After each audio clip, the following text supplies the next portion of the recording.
There was a time I had zero motivation to study, absolutely none, but I had to show up. And somehow I moved from struggling academically to graduating with a 4.33 GPA, also winning some prizes on my graduation day. So, in this video, I am going to tell you how to study when you don't feel like it. Hi guys, welcome back to my YouTube channel. If this is your first time seeing this face, hi, my name is Miriam. I am a law graduate, a content creator living in Lagos, awaiting law school. And somehow, like I said, I graduated with a 4.33 GPA, and I felt like I should share some of the tips that worked for me, how I studied when I even had no motivation to study. But I had to do so because it was necessary.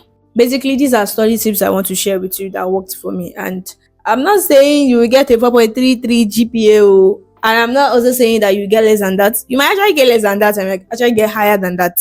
So without further ado, let's get into it. The very first study tip I have for you is to fall in love with the course. I got to know this since 2013 or 2014 when I was in junior secondary school. I remember that one day on my way to school, I was walking to school with one of my seniors. I spoke to her. I said, "Oh, I'm going to art class.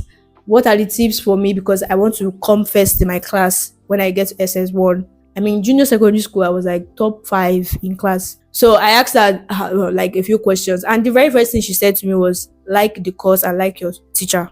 And the rationale behind that reasoning is that if you like your course, it will actually affect your attitude to work. It will actually affect your attitude to study. For example, imagine mathematics being the toughest subject in senior secondary school or further mathematics. And because you don't like it, you usually give it a repulsive reaction.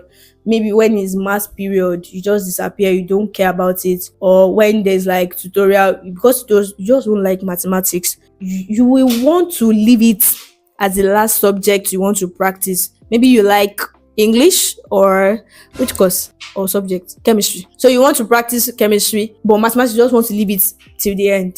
And before you know it, it will affect the way you study for it, also your results. So that's why I'm telling you, like your subject. And genuinely, when I took to that advice, I remembered in SS1, I liked all my subjects. I tried to like all my subjects. I remember one subject I didn't like so much. And yes, it was so obvious. It showed in my results. Then I actually started working on it. Then the next time I liked the subject, I practiced. I was always eager to pick it up. I was always eager to read. I saw good results in my exams. So yeah. So I have applied this in university. So at some point in uni, I didn't like some of my courses. For example, law of contract. When the teacher is in class, I'm always sleeping because I did not enjoy law of contract. And somehow I had no idea of what the teacher was teaching in class.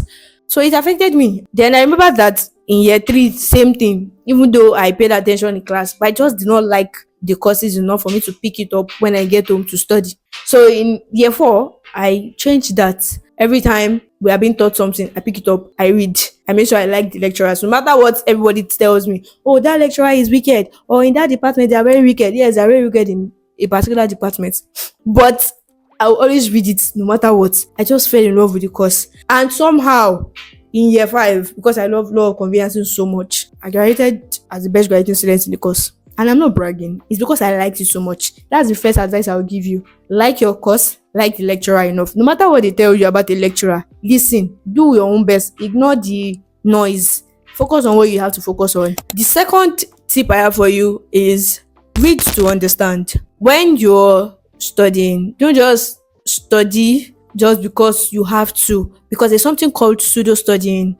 That is the feeling, the good feeling of, oh, I am reading. There are times where students will pick up their books and they plug in earpiece and they are listening to music, and they say, oh, I am only able to read with music. That's you pseudo studying, proper jam your head, and you are reading and you expect that same thing to enter this your brain. Like you expect your brain to assimilate it at the same time when your ears are listening to music. How? Let's be honest with ourselves. And even when you're not listening to music, make sure you're able to concentrate on what you're reading and you understand what you're studying. When you read a sentence, make sure you understand it. Make sure you understand what it means. Make sure you understand the implication it has on other issues in that topic or in subsequent topics. make sure you understand a lot of things about what you're reading. Not just you reading and just say, oh, I form notes. No. In order to understand what you're reading, this kind of leads me to the third tip. Make sure you use multiple sources to study, e.g. YouTube. What I did mostly in uni when I used to read is that and actually being a law student means you would use multiple sources to study a particular topic. I mean, your lecturer will give you materials, then there's the textbook, there's the statute, basically. But for a non-law student, you can use multiple sources like YouTube. One thing I did a lot that helped me a lot, especially for first semester year 5, was me using YouTube to study a particular course, law of evidence. There's somebody on YouTube, he was a senior in the faculty. When he graduated, he recorded a lot of videos teaching section 4 to I think section 16 of Evidence Act, and majorly everything we're taught in first semester in evidence. I followed his tutorials on YouTube religiously. Use multiple sources to study. Even second semester I did it. Some things that were so bulky that teachers would teach us, lecturers would teach us in class, I'll just go to YouTube and they will simplify it for me. And now there's AI. So you might want to use AI tools like Notebook LM, Docs, upload it to Notebook LM. And there's a feature where you can make a video to explain the topic, a particular part of the topic or the topic itself. Or you can just create a podcast where two people are speaking, discussing the topic. That way you're able to assimilate better. So again, use multiple sources to understand the topic you are reading. The fourth tip that is closely related to reading to understand and using multiple sources to read and understand is you writing down what you understand. Writing down what you read according to your own understanding. Sometimes you have to write and include certain nuances in your writing so that when you're writing an exam, giving back your answers in your exam, your lecturer understands that, okay, yes, this person gets the gist of this thing. But also it's very important for you to be able to write it down in your own words and also including those nuances so that you don't derail totally from what we have been taught in class. Let me give an example. In law, as a law student, we have other statutes, Evidence Act, CAMA, being Companies and Allied Matters Act, not CAMA. We have all these statutes, and these statutes have their own sections. Section 1 says this, Section 2 says this, Section 3 says this, and they have their own wordings. So imagine Section 4 saying this, and you writing it in exam word for word. What is it? How many sections would you be able to write word for word according to how it was written in the section or in the act or statutes? How many of them? So of course, some of these you have to understand, and for you to be able to paraphrase, you have to understand it. Writing things down according to your own understanding is very important. Plus the nuance is very, very important. When I'm writing any section in the exam, I always make sure to understand maybe the beginning part or the middle part or the ending part, because sometimes when you're explaining in law exam, some concepts you want to explain pertains to the beginning part of that section. So if you're able to quote the section and also further explain it, it gives you more marks. It gives an impression that yes, this person understands. You're not just cramming. I mean, sometimes it works, but it's not feasible for long term. It's not feasible. And it's not an effective way of studying. The next tip I have for you is to read in a very conducive environment. I, for one, found it really difficult to read in noisy environment, and sometimes I'm able to read in noisy environments. I realize that happens when I'm already in the zone. Like at the beginning, when I start studying, I need everywhere to be silent, and one of the ways I'm able to put myself in that conducive vibe is by plugging my ears and listening to white noise. Again, I don't say music, I say white noise. So once I get in zone, maybe like 1 hour, 2 hours into reading, no matter the noise I'm making, I'm not hearing you again. No. So reading in a conducive environment will help you to assimilate better. It helps the concentration, focus, and it helps you to assimilate better because there's no noise. You see, this tip I want to give you might be a little bit difficult, but it's very important for you to pay attention to it. Make sure you start reading from day one. I did not say from the first day of school. I say from day one. Day one could mean first day of school, but really, let's be honest ourselves. Whenever you wake up, it's your morning. I don't read from day one of school, but I make sure that I read at least at the very beginning of the semester. I'll give you a perfect example. In second semester, when I moved to school, it was already third week. And I started reading. I started reading from third week. I didn't read from first week. I started reading from third week. And that's me being honest with you. That it can be very unrealistic to start reading from first day of school, because what have they even taught you on the first day of school? But if you are in a school that's very serious, that they've started teaching you from first day of school, please start reading from first day of school. And if not, start reading from second week. It helps you. It really helps you to cover a lot, because I have a friend, my friend graduated as the best graduate student in the faculty, overall best graduate student, Mariam. Mariam makes sure by the time is exam, that will be like the third time she's reading the course. So that means during the semester she has read from topic 1 to the last topic at least 2 times. She has read it more than 2 times. So by exam, it's the third time she's reading it. So you might want to ask her, how are you able to do it? Of course, the easiest answer is she reads from the, let's say, first week self, if possible. As the lecturer is lecturing, she's writing it down.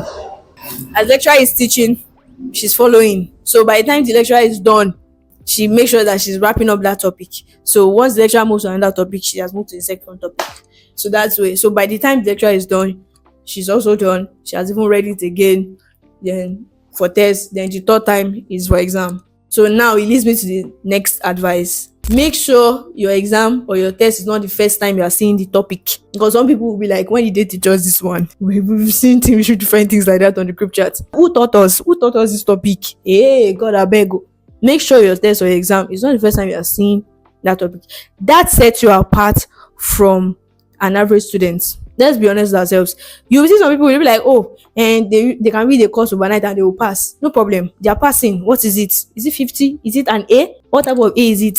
Is it a B? Is it a C? In fact, E is passed too. You getting an E in a course is you passing the exam. But you reading from the beginning to the very end of the semester sets you apart. Like, you are able to get good grades. Because people that are best graduate students in some courses, you ask them what's their score. They didn't get 70. Me, I got 70 both semesters, I'm not gonna lie.